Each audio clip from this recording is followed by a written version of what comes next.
Cognitive psychology. Introduction.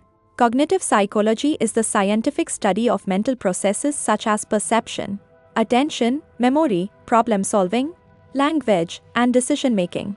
It explores how people acquire, process, store, and retrieve information, in short, how the mind works.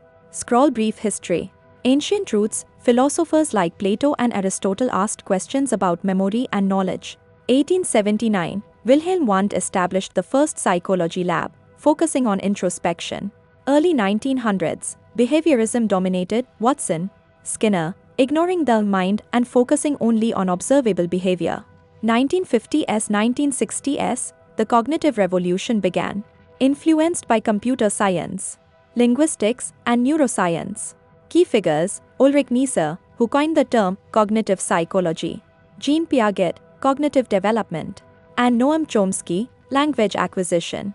Microscope research methods in cognitive psychology. 1. Experiments, controlled lab studies to test cause and effect, example memory recall tests. 2. Cognitive neuroscience, brain imaging, fMRI, PET, EEG, to link mental processes with brain activity.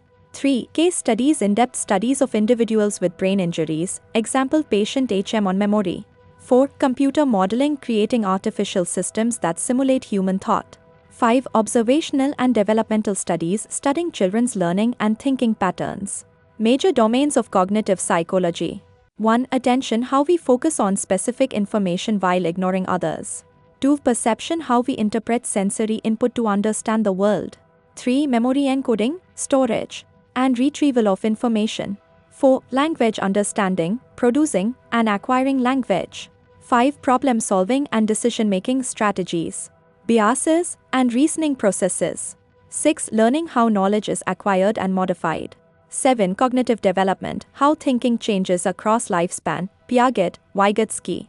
Electric light bulb, key ideas in cognitive psychology. Mind as an information processor similar to a computer, input, processing, output. Schemas, mental frameworks that organize knowledge. Working memory model, multi-component system for short-term processing, but delay and hitch. Dual process theories, thinking happens in two modes, fast automatic versus slow deliberate. Cognitive biases, systematic errors in thinking, example, confirmation bias, anchoring. Neural bases of cognition, linking mental functions with specific brain regions. White heavy check mark. In summary, cognitive psychology explains how we think, learn, and remember, blending psychology with neuroscience, AI, and philosophy. It's one of the most influential branches shaping education, therapy, and technology.